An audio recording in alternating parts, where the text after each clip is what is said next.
तो महाराजा सुहेलदेव जी 40 किलो की तलवार नहीं उठाए होते, उस आताताई के खिलाफ महाराजा सुहेलदेव जी जंग नहीं लड़े होते।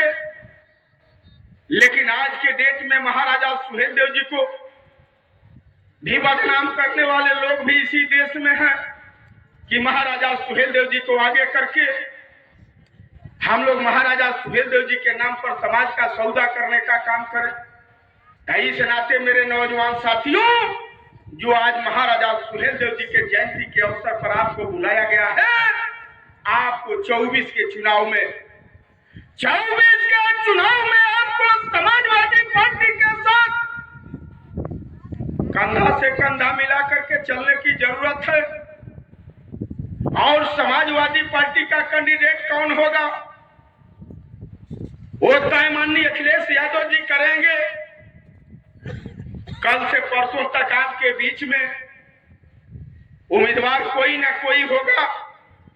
अब उम्मीदवार कौन होगा इस बात को नेताजी जानते हैं, लेकिन एक बात का आपको विश्वास दिलाना चाहता हूं, जो हमने कहा है आपसे एक बार कि इसी मऊ में हेलीकॉप्टर से आपका बेटा आएगा, आप उनके मुखार बिंदु से सुनिएगा। वो आपको बताने का काम करेंगे कि सुहेलदेव स्वाभिमान पार्टी के समर्थकों को मैं कहा दूंगा और सुहेलदेव स्वाभिमान पार्टी के नेताओं को मैं कहा देने का काम करूंगा। वो खुद को अपने जबान से बताएंगे। आप लोगों का यकीन और विश्वास उनके ऊपर टिकेगा।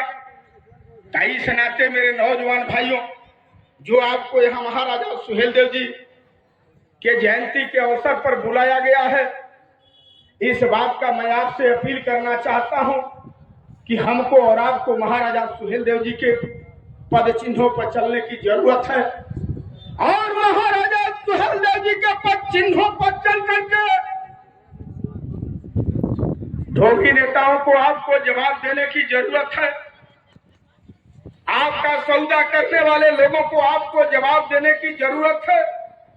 सौदा करने वाले लोगों का आप जवाब नहीं दोगे मेरे सम्मानित भाइयों, तो बार बार हमारा सौदा करते रहेंगे, हम बाजार में बिकते रहेंगे। इससे हमको बचने की जरूरत है। इस नाते मां बहनों, मेरे नौजवान भाइयों, हमने आपको बताया कि जब तक जातिवाद जनगणना नहीं होगा तब तक जातियों के हिसाब से हमारी और आपकी भागीदारी नहीं होगी। अभी बड़े भैया माननीय अल्ताफ अंसारी जी आपको बता रहे थे, आज के डेट में उत्तर प्रदेश की सरकार हम गरीबों को 5 किलो राशन फ्री में दे रही है। सुहेलदेव स्वाभिमान पार्टी का एक एक नेता, एक एक कार्यकर्ता की सोच है कि 5 किलो राशन देना सरकार बंद कर दे। अगर सरकार को देना ही है तो 1 से लेकर के 16 तक शिक्षा सरकार फ्री कर दे, हम सरकार का भुगतान नहीं होंगे। यह लड़ाई सुहेलदेव स्वाभिमान पार्टी लड़ रही है और ये लड़ाई यहीं तक नहीं लड़ रही है, पूरे प्रदेश और पूरे देश भर घूम करके इस लड़ाई को बताने का काम किया जा रहा है। इस लड़ाई को रोकने के लिए बहुत से लोग लगे हैं, लेकिन एक बात का मैं आपको विश्वास दिलाऊं, इस लड़ाई को अब कोई रोक नहीं सकता है। जैसे दरियाओं में आपने एक पत्थर उठा करके फेंका, दरियाओं से तरंग निकलेगा और वह तरंग तब तक समाप्त नहीं होगा जब तक जाकर के किनारे नहीं टकराएगा। उसी तरह से लोकतंत्र के दरियाओं में जो सुहेलदेव स्वाभिमान पार्टी का पत्थर पानी में फेंका गया है, अब इस तरंग को कोई समाप्त नहीं कर सकता। यह तरंग उत्तर प्रदेश के कुर्सी तक जाकर के टकराएगा, जो समाप्त हो सकता है। मेरे नौजवान भाइयों, इस नाते आपका बेटा, आपका भाई आपको भरोसा दिलाना चाहता है। इस चुनाव में जो 24 का चुनाव अभी भैया आपको बता रहे थे, ये चुनाव संविधान बचाने का है। जब संविधान बचेगा तभी आपका बेटा बचेगा, तभी आपकी बेटी बचेगी, तभी आपका शिक्षा बचेगा, तभी आपका रोजगार बचेगा, तभी आपका देश और प्रदेश बचेगा।